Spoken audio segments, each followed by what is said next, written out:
So we'll talk after the meeting about what. Right here. We can talk later about what level you might be comfortable at, but seriously, we've set it up with giving levels, and different levels come with different benefits and things like that. So while I'm not inviting you to make a gift, I would ask, please, if you would grab a flyer, and please come talk with Lisa or Trey or myself. You can see the giving levels. You can see the benefits of each giving level. And if you have ideas for us or advice for us on how something like this could be more meaningful for you, and again, benefit all of our kids and our community as a whole, that's really one of the reasons that we're doing this, is just to make a more meaningful, a more impactful way to fundraise for our kids. So, again, thanks for coming to K Park. We hope you enjoyed lunch. And what's the goal for this year? Our goal for this year is to raise $50,000. Last year we were aggressive, and our goal was $75,000. We met that goal. So we bought 2 carts of iPads that teachers can check out and take to their classrooms. We dialed it back a little bit. Our goal for this year is $50,000, and we're at about 35 right now. So we're well on our way, and things are going great. So thank you for that. And please, again, look at the literature if you have any questions or just advice for us or anything like that. Because obviously Lisa and I, when we went to college to be principals, we did not take a fundraising class. So we would value and appreciate any input that you might have for us on how we can make this more meaningful for you guys. So thanks again. Thank you, Brian and Lisa. Just to fill in a couple of blanks with the annual fund, what we did was, we being the Education Foundation, I'm going to put on my IC Education Foundation hat, we said, how can we help schools raise money more efficiently? Rather than doing all these cookie dough sales, okay, who here has kids in school and you have had to look at those stupid, sorry, but they are, cookie dough things and wrapping paper and yada, yada, yada, a bunch of junk that you do not want to buy, that you can't say no to your kids because they're looking at you like, all my friends are doing it, and I want this frog that they're giving away or whatever it may be. And it's just a pain in the neck, okay, speaking from a parent's point of view, right? You're nodding, okay. And so what we did was kind of brainstorm and said, how about if we help the schools come up with this annual fund campaign where you set different levels, like any fundraiser, you set different levels and you get different awards or recognitions on those levels, and you just go to parents and stakeholders and say, hey, want to give? And if you do, we'll put your name on the wall or whatever those, whatever awards you get. And we promise you that we will not hound you. You won't get, we won't do one fundraiser after another and be obnoxious about it. Okay, one time we do an annual fund campaign, all in, all done, and you don't hear about it again. And so I have to say, Lisa and Brian were the very first high school to jump on this program and said, yes, we will do this. And they totally piloted this program. They were awesome guinea pigs. And we kind of worked out a lot of bugs with them. But, raising $75,000 your first year, and not many parents really understood the concept of what we were doing, is amazing. So, if you've got kids in Humble ISD, please talk to your principal. I'm doing a totally unashamed promotion right now. Talk to your principal and say, hey, could we go to an annual fund instead of all this cookie dough nonsense? And then you can send them to me, and I will absolutely convince them to do that. Okay? Do we have a deal? Okay, good. Because we're really trying to move everybody in that direction. It really is fantastic. Matter of fact, Bear Branch, I will finish after this, where my kids went, raised $100,000 just on this type of campaign. Okay, so a lot of money to be made without annoying parents and stakeholders. All right, moving on. Then, one more question. The October 5th, is that the day, Service Day of Learning? October 7th. 7th? Do you need volunteers for that, or do you have enough with parents and teachers? Carla Atkinson has a better handle on that, but I would say we always use volunteers because we're sending over 400 freshmen out plus 100 Panther Pals, which are juniors and seniors to kind of help mentor those students. Okay. But we can't take all of our teachers, obviously, because we still need some staying back with our sophomores, juniors, and seniors to teach classes. So, Right. volunteers would always, of course, be welcome. Okay, well, we'll be looking for more information from you guys, but again, if any of you are inclined to volunteer with them, I'm sure that they would really appreciate that, and it is going to be an awesome, awesome experience. We have a parent right here, Kim Hegwood, who did it last year, and it was truly a life-changing for the kids and for her as well. Okay, sticking with the Humble ISD theme, we're going to be hearing now from Angela Conrad, who is one of the newest Humble ISD trustees to be serving on the board. And so she's going to give us a quick you got five, right? 5-minute update on what's going on with the district. Here you go. All right, thank you. And to get started, just give you an update on our enrollment. As of day 7, which was yesterday, we were at 37,914 students, which is 1,255 students more than day 7 of last school year. So that means we are exceeding our projected enrollment, and we are doing that at 23 of our campuses already. So lots of growth in the district. You'll see that at each campus. Also, as a result of the legislature's restoring some of the funding that was cut from Texas Public Schools in 2011, and also due to the hard work of our finance committee, chaired by Mr. Robert Scarfo here. At our August meeting, we were able to approve our 2013-14 compensation plan, which included raises for our teachers, professional staff, auxiliary staff, and so on. So we're excited about that, and that will allow us to be more competitive in our area against other districts and help us to attract quality teachers and retain them. So that actually brings us from 9th place in our area to 4th place, which is a significant difference. So we're excited about that. We also added a number of teaching positions as well as maintenance and police and security positions at the same meeting. And we were able to put in place 2 new benefit programs at no cost to employees. There's the Employee Assistance Program and our telehealth program. So we were excited to have that for our teachers. We also always kick off our new school year with a convocation where all our teachers and staff come together at the Civic Center and hear a keynote address. And this year's address was brought to us by Dr. Bill Daggett, who's the president or the founder and chairman of the International Center for Leadership and Education. And he talked about the importance of preparing our students for life after graduation, not just life after elementary and then life after middle school and then life after high school. So he shared a lot of good statistics with us, and he stressed that school improvement is not keeping pace with the change in with technology and just how the society is changing. And so he showed us, how that gap is just kind of increasing. And so to be able to change that, we need to make some significant changes in our curriculum and how we're preparing our students. In fact, did you know that 70% of young people are no longer eligible for military? And that rate is increasing at about 1% per year. And that's because they lack a high school diploma. GED is no longer accepted. They also cannot pass the basic literacy and math tests. And I think that used to be, I think you said a placement test, but now they have to pass it it's an entrance exam. And that changes each year as well with advances in technology, so they have to, retrain everyone in the military as well. So they're not able to pass those basic math and literacy tests, as well as health problems, drug problems, legal issues, prison, so forth.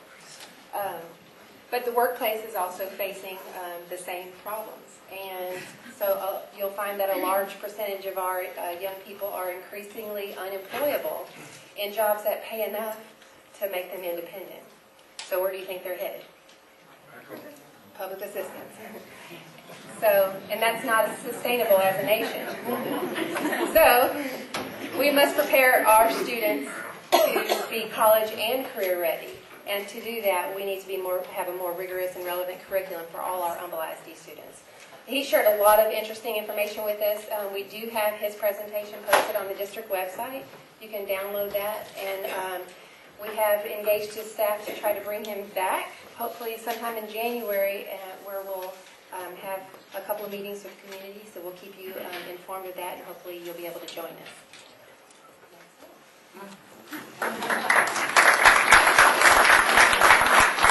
Thank you, Angela.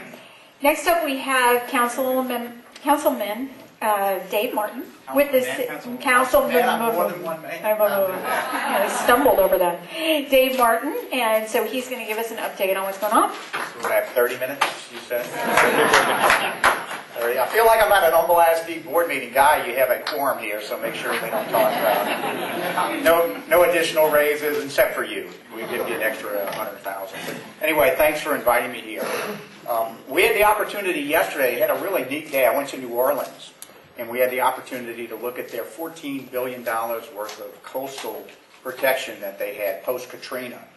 What we're trying to do, if you look at the Port of Houston now and Galveston Bay, and there's a big what if. What if a major Category 5 hurricane came up through Galveston Bay through the Port of Houston, where there are 48% of the jet fuel is sitting, 28% of the gasoline is sitting, and I think it's 32% of all the other petrochemical process and chemicals are sitting there.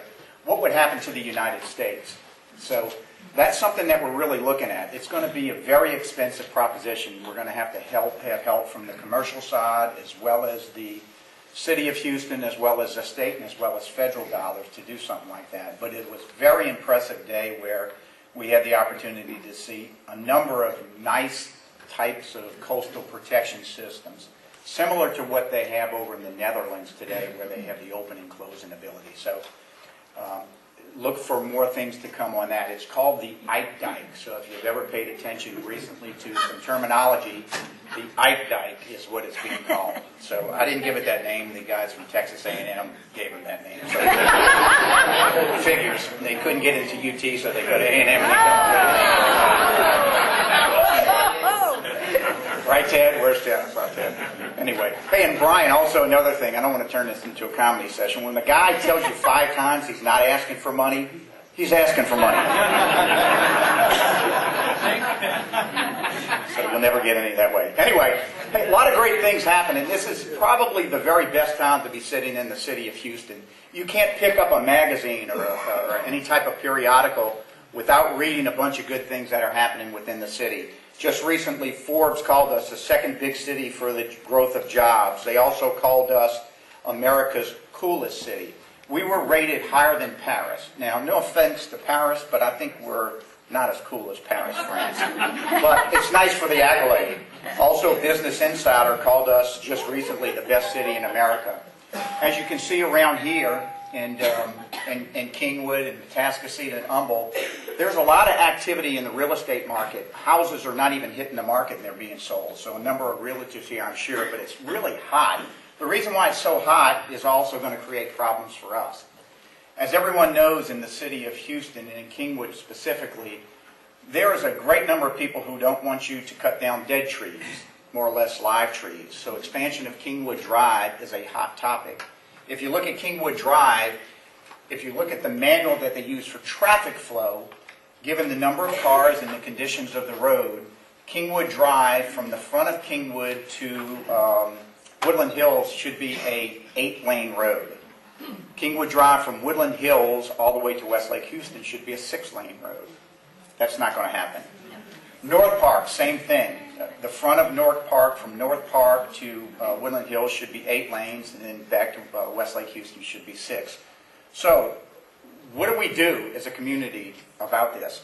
The city of Houston has designated Kingwood Drive and North Park as number 1 and number 3 on the absolute worst streets in the city of Houston. Worst being the condition of the roads, as we know, and the wear and tear on the roads with those number of vehicles. We have 42,000 vehicles passing down that road on a daily basis when they were built for 25,000. So wear and tear, mobility, and things like that. So one of the things that we're looking at right now is, in working with Montgomery County, and I thought the judge was going to be here, But there's going to be an expansion of Mills Branch in the back of Kingwood where we're going to turn that into four lanes. Yes. Thank you. That's the first yes I've had when I've talked about streets in Kingwood. Usually people say, are you an idiot or what? But we're going to expand Mills Branch to 4 lanes. We're going to hook it up to Ford Road, and Ford Road is going to go 4 lanes all the way to 59. So envision this. In a couple of years, we're going to have a ton of people. Charlie, you guys did a great job in Virginia doing this. A number of folks from ExxonMobil are going to relocate to our area. If you look at the comparison between the Woodlands and Kingwood, the mobility from the Woodlands is horrific. It takes you 25 minutes to get from the back of the Woodlands to 45. And if you look at those folks, when you're talking about housing and capital gains tax they don't want to pay, they're going to have to buy expensive houses, which are all in the back of the Woodlands. So a good alternative is Kingwood, because we could probably move people, if we do this the right way, a lot quicker from Kingwood over to the new ExxonMobil complex that they're building off of the near the Hardy Road. So when you look at this, we need to have a project, and we need to have a project plan for moving traffic, not east to west or west to east, but from south to north, out of Kingwood to Ford Road and to other expansion areas to 13, 14, over to ExxonMobil. So we're looking at that as part of our master plan right now, working with Montgomery County. So look for a lot more information on that to come. A couple of other things that we're working right now. Folks on Kingwood Drive should see around Deerwood, there's a big project. Severn Trent is doing a way station, lift station repair. So that's going to be a couple more weeks. We hope to get that finalized soon. The west side of Highway 59. The worst thing that I think that could happen is you can envision a train going down the tracks of 494, and at the same time there being a fire at Kingwood Medical or a fire at Lone Star. We have no fire station on the west side of 59. So what would have to happen is they would have to wait for the train to pass by, and then Station 101, which is the closest, would go over there, and who knows what worst case scenario would be. So we've already purchased the land for that. It's probably going to be a little bit of a while before we actually have that fire station up and running, because we need the funding for the apparatus and the personnel and things like that. But we are, if you ever hear that, we are looking at building the new fire station on the west side, just mainly service Memorial Hermann, Kingwood Medical, and also Lone Star, and a number of other projects that are being built on. There's going to be a tract of land that, remember the old 9-hole golf course? A group of folks bought that, and there's 2 plans that they're putting together right now. One is more of a commercial base than a residential. 3 minutes? You're kidding me. Really? Seriously? Anyway, so I'll talk real fast. But residential, which is price ticket of about 300,000 plus houses over there, about 300 type houses, along with a number of commercial opportunities. A couple of other things that we're looking at not only within the city, but within the Kingwood area. We have the new Kroger development that has gone up on North Park, which scares me to death. And here's the reason why it scares me, is that's Montgomery County. It's not Harris County. Did you know that from 59 to almost to St. Martha's Church is actually Montgomery County land? So we can't control that. The city of Houston, Dave Martin, can't control the flow of traffic. We have to work with Montgomery County on that. If it was up to me, I would pave over and put a culvert over the front section and expand North Park, because you don't have to get into the tree argument. But there's going to be an Ashley Furniture, there's going to be a Kroger, there's going to be a Starbucks, there's going to be a Chick-fil-A, and on and on and on and on. That road is a mess getting into the movie theater. Whataburger, you can't get there without having an accident. It's a disaster. So what we're looking at right now is some alternative ways to possibly move traffic a lot quicker, even though it's Montgomery County, a lot quicker into the back of Kingwood, where I think a lot of folks are going to come from. We have a number of people that are going to use that thoroughfare to go to the Kroger and then to go back home, and not to go up north into the Montgomery County area. So we're working with them on that. So what I thought I'd do is, since I now have 5 minutes, I'd leave it open for a couple of questions. I'm not sure if anyone but Robert has a couple of questions. And, Mr. Martin, is this a softball? would you just give us a thumbnail about the problems that you face with this and why with the city pensions? Because there's been a lot in the press, and I don't think it's really been clarified for people. Is Dan Huberty outside the door here? Because it's actually controlled by the state of Texas and the legislature, not by the city. But there is a massive problem. People will bring up Detroit. We have three pensions where we have unfunded obligations. The municipal employees, the police, and the fire. Every city in Texas has the same situation. It's part of you guys' retirement guide. It's part of the Texas retirement system. The problem that you have is that a deal was made under the Lee Brown administration, who by far was the worst mayor in the history of mayors in the United States. Put that in the paper, Jan. But he gave the city more debt than anyone. And the problem that you have is this year, you can't have a better year than we had this year. As far as dollars, sales revenue up, property taxes up, money coming into the city up. And guess what happened? We unfunded the pension obligation by $60 million. And that $60 million is the smallest it's been in a number of years. There is a $5 billion, that's right, billion dollar unfunded pension liability on the city's books to pay for pensions for city employees, municipal employees, fire, and police. So what are we going to do about it? The actual meet and confer, which means the ability to negotiate agreement, is controlled by the great state of Texas in the Senate and the House. So you look at a number of dynamics that are playing there, and it really creates up a tough situation. I'll just throw out one thing that we have to do as a city. In the agreement with the firefighters' pension, the city of Houston guaranteed a rate of return on their investment. Okay, you have a pile of money that you have sitting in your investments. The rate of return is 8.5%. Guaranteed. If they return less than that, the city matches it. So let's say they're Dave Martin investments. I've lost money the last 5 years. I mean, you look at the stock market, it hasn't done well up until last year. But we had to match an 8.5% return. So if it was at zero, we had to come up with 8.5% and fund their pension. If it was negative 3%, we had to match 8.5 plus 3, 11.5% and fund their pension. That's the dilemma we have today. And the firefighters refuse to meet and confer. The police have not. They have met and conferred, and some things have changed, and the municipal employees as well. So look for that as you see the election coming up. Look for that as a major talking point. The interesting thing about that is the firefighters have endorsed Ben Hall. They hate Anise Parker.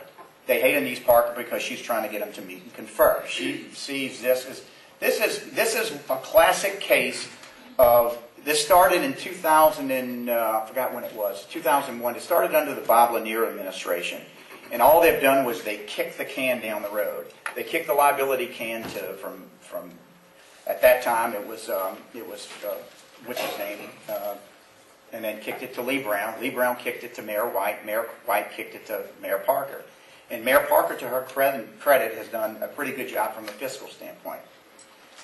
So there, as I mentioned, $5 billion. That's a long answer to a short question, but it is a serious problem that no one in this city is aware of. And people look at Detroit. We're a lot better than Detroit. There's a whole nother story of what happened to Detroit.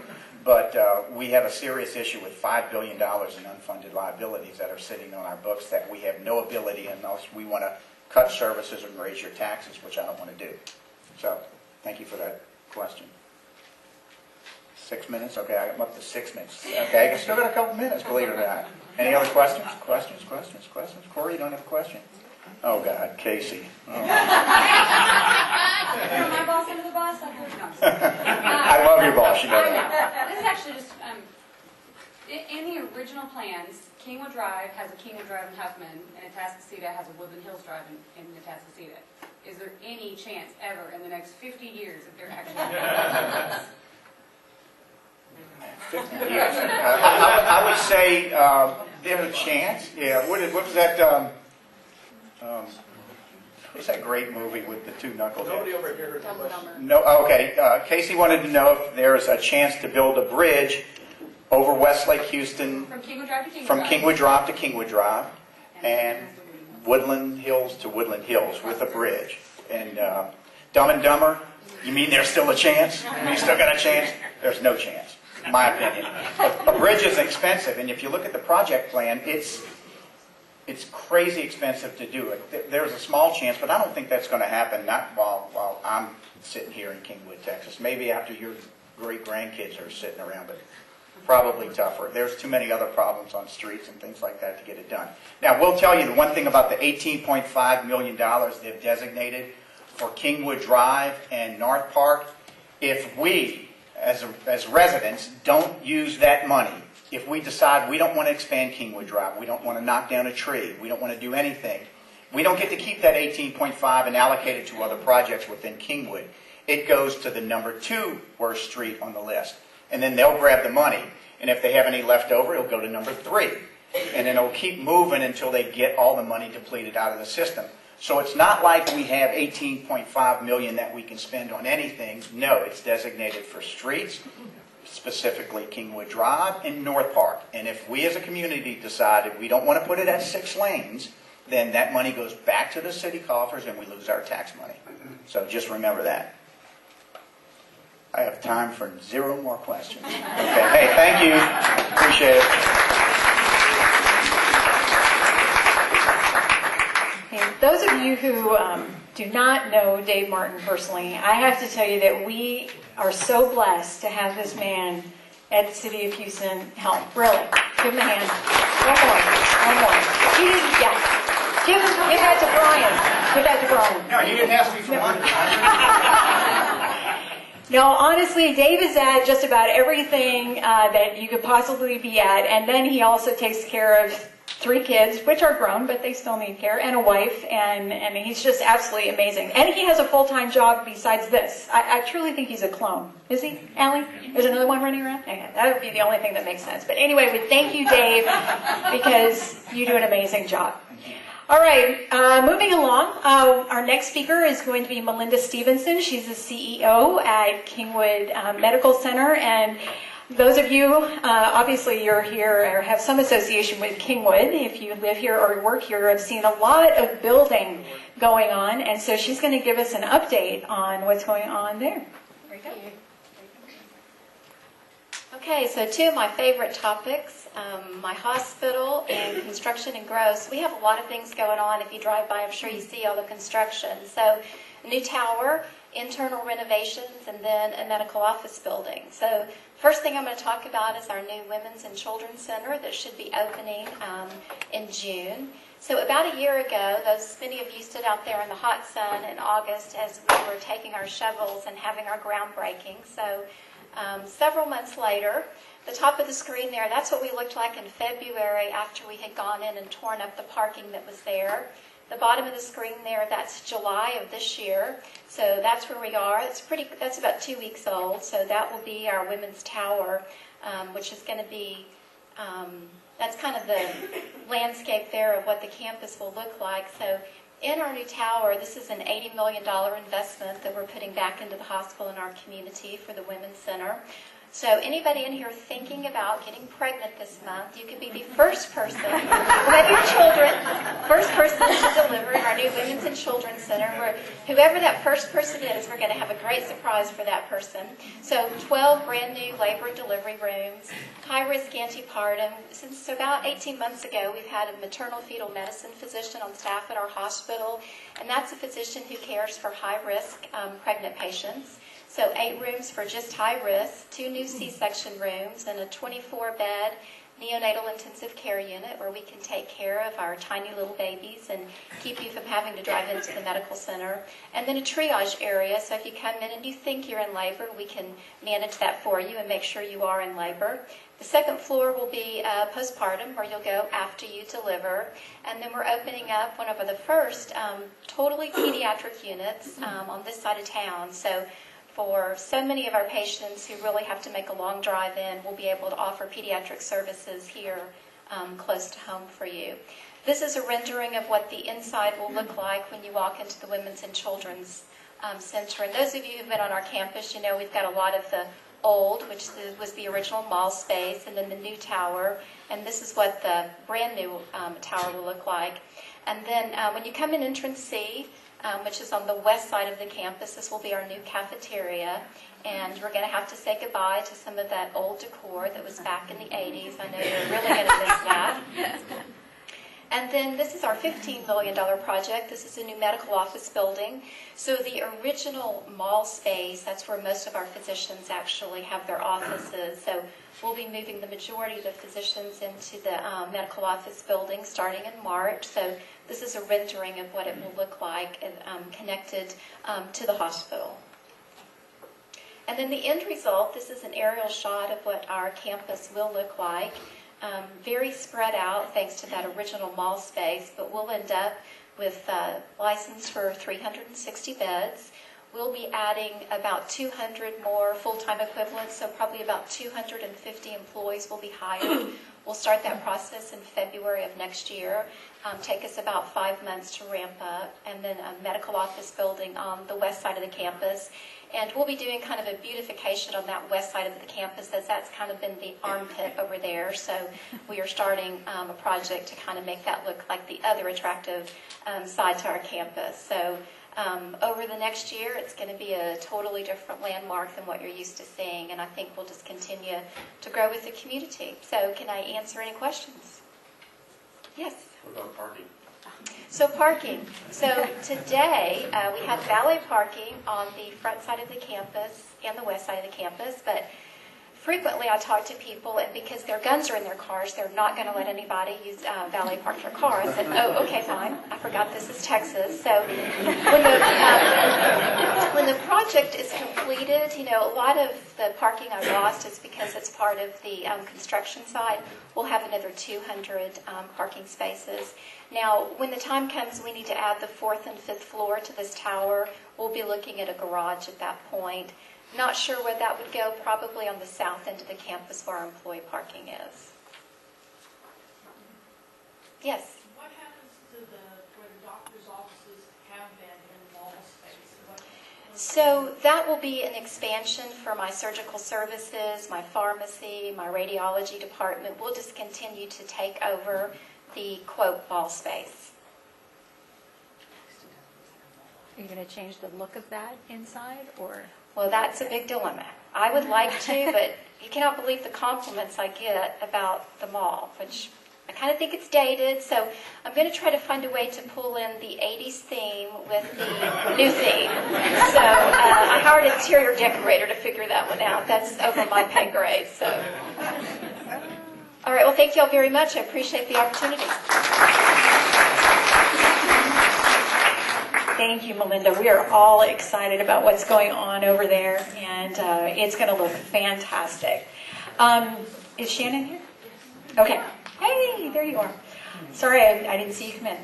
Our next speaker is Shannon Sharp, and he is representing the Humboldt ISD Safety and Emergency Management Department with Humboldt ISD, and he's going to be talking to us about some improvements that they made. I think you guys started different policies and procedures last year, yes, but continuing those and a new facility. Okay. A lot of familiar faces in here. How you doing? Okay, we have a lot of exciting things that have actually happened over the summertime. One of the things I got to say that I'm most impressed with is, especially in the Kingwood area, we have several elementary schools. I'm not sure if any of you have elementary kids, but several elementary schools have had a retrofit at the front of the schools, making it much more difficult, if not close to impossible, to get in to the schools without having to go through somebody first. Basically what it is there's a lot of these schools you can walk in the front door, and there was a second door, and you could just kind of walk into the school. You had to cut across a long hallway to get to the office. Well, now there's the front door, and there's someone that you actually have to check in with, and they raptor you in. Anybody familiar with raptor? You know what that is? Okay, they have to raptor you in after they check your driver's license. They give you the sticker, and then they buzz you through the second door. So it's very, very controlled. So we're very proud about that. That was almost like last time I talked to you, it was just a concept at that point. And then it became plans, and then it actually has happened. And it was quite nice to go to all these different schools and see the construction going on and seeing. And then everybody's all nervous. First day of school is like, oh my goodness, are we going to get? Or it's going to be done? But they got done, and they're great. So if you have any kids in elementary schools and so forth, let us know what you think about that, because it's very interesting for us to know. If you have any improvements or anything else you see at any of the campuses, let us know. That's why we're here. Also, thank you to Dr. Sconzo, thank you to the school board. We got a new facility. It's at 1703 Wilson Road. Everybody knows where the bus barn is. Right next door to the bus barn, there's the Child Nutrition Center. And then right next to Child Nutrition is a brand new Emergency Operations Center. What the Emergency Operations Center consists of is the police department with an actual holding facility with its own APHIS. I'll get into APHIS in a minute. With its own APHIS facility, and also safe and secure schools and emergency management is also another part of the building. What APHIS is, anytime there's a juvenile offender that is taken into custody, the police department has 6 hours to do something with that juvenile offender. The way it was before this new facility opened is that an officer would take a juvenile offender into custody. We would have to take them over to get them fingerprinted, which is APHIS, is Automatic Fingerprint Identification System. That's an automated, computerized fingerprint method. Basically, keeps track of them forever. If somebody's handled and you're fingerprinted in this system, then you're in that system forever. Well, we would either have to take them to the Will Clayton Parkway County Jail to have them APHIS there, or we would have to travel all the way downtown Houston to get them APHIS. Now, you can see where that's a problem. Okay, now, remember the 6 hours. So now we've gone, an hour and a half into the whole thing already just to get them fingerprinted. Then we'd have to bring them back to our old facility on Charles Street, wait for the DA's office to get through whatever the DA's office has to do, and then a parent would either have to come pick them up, or if a parent couldn't come get them, we'd have to take them back downtown to the juvenile holding facility. So now you can see where that's really ate into that time, that 6 hour window. So what's happened now is we don't have to do that anymore. If we have a juvenile offender in custody, we bring him to our new facility, and everything is done right there.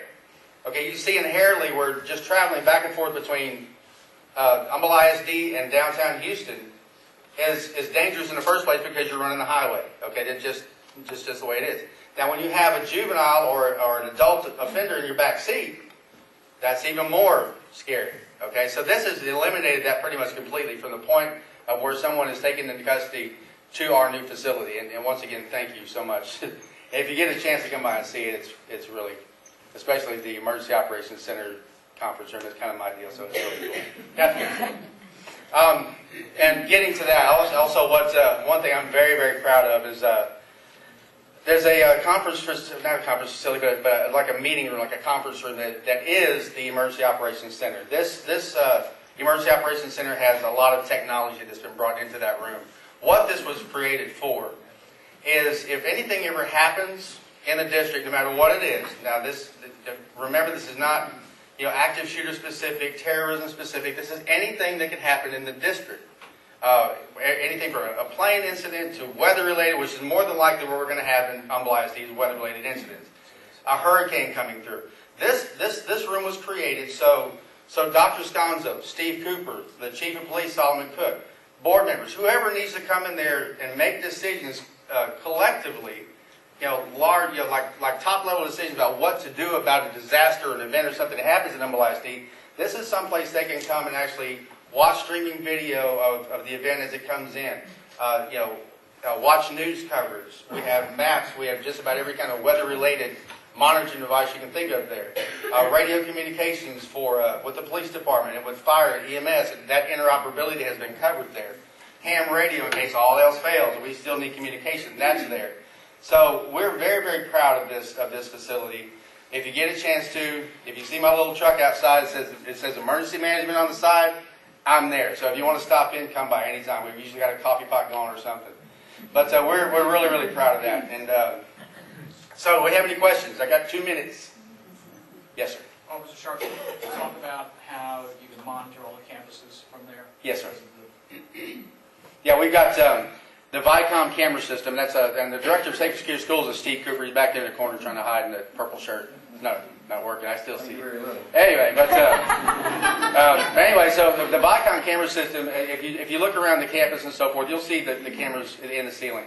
We have the capability of bringing any of the campus cameras into that room, and so we can monitor to see what's going on. Now, also, I have the capability in my truck to get on a VPN and also get on the camera systems that we tested this at Atascocita High School. We had an active shooter drill at Atascocita. I promise it won't take but 30 seconds. Anyway, we had an active shooter drill with the emergency management, with the Humble ISD Police Department, several other law enforcement agencies. I was able to pull my truck up, down the road from the school and actually get on the camera systems and tell the police officers who were responding what hallway the bad guys were going down. Okay, so I was able to actually stop several of them from getting to a hallway where the bad guys were still, there were 4 of them. They were still trying to figure out what they're going to do. Before they knew it, they were on top of them. And so I was able to say, no, the bad guys are right there. So then they were able to stop and use their tactics to go over and get the bad guys. The bad guys were like, how'd you know we were right there? Well, that capability is out there. So we have the capability of actually streaming that video to my truck and also to the EOC and wherever else we need to. It's officer safety, student safety. That's of course that's what we're huge on. But I thought it was kind of a cool deal. And yes, we have that capability at pretty much all of our campuses. Anything else? I have a question. Yes, ma'am. She has the time thing, so she goes first. Are you going to do the same sort of setup that you did at the elementary schools at all levels, or is it just for the? That's way above my pay grade. I think you said it. But yeah, that's my plans, and yes, my future plans are to hopefully progress this to where these safety and security vestibules are retrofitted in the schools that don't have it. Now, they take great consideration as far as new construction is concerned, where these are already built in. Now, if anybody's been to Atascocita High School recently, where it used to be completely wide open, it's pretty closed down, almost like a bank is. And I was quite happy to see that also. But yes, I'm hoping it moves that direction. Yes, sir, Mr. Cooper. May I make an interject? Absolutely. You're absolutely right. You were asking were we going to do this for every campus, and it's a process. We recognize in the district that the needs are great, and we all understand how the resources can be kind of thin sometimes. So what we do are unifier studies for the elementary school campuses, and these vestibules are some of the things that came out of the unifier studies. What do we need to do across the district to help make these campuses more safe and more secure? So what we will do next, we'll do a unifier study across the district on middle schools. And we will take that data from the middle school. And it's not only on just safe and secure issues, it's other issues as well. It's a very big envelope of things that we're looking at. And then as we progress from the middle schools, we'll go to the high school. And we'll do those unifier studies there. So the plan, and for folks who have children that are in our district or grandchildren or whatever the case may be, we're very proud of what we do on the Independence Day. And we're very, very blessed. You guys really don't understand how blessed we are to have a board and a superintendent and a staff that really understand the needs that safe and secure schools play in the whole educational process. And so it's really wonderful for us to be able to work across the summer and get these security vestibules in. So to answer your question, it will move across, but it's a time-consuming process. And as we finish one project, we'll move on to another. So I hope that was clarified. Well, it takes a lot of insight from the school board and from the superintendent and so forth to be able to make that balance of yes, we need to continue with this educational process and with everything else that's going on there, but also we need to take care of the safety of the students. And they've been instrumental in finding that balance to where we're able to start these types of processes for these retrofits, and I'm looking forward to watching this continue. Anything else? I think I'm out of time.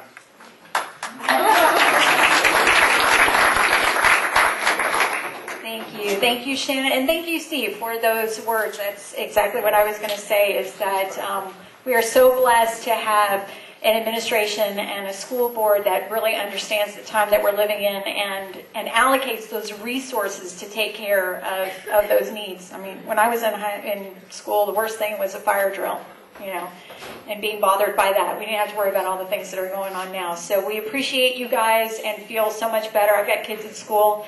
Feel so much better that you guys are there every day making sure that they're being taken care of. So appreciate you.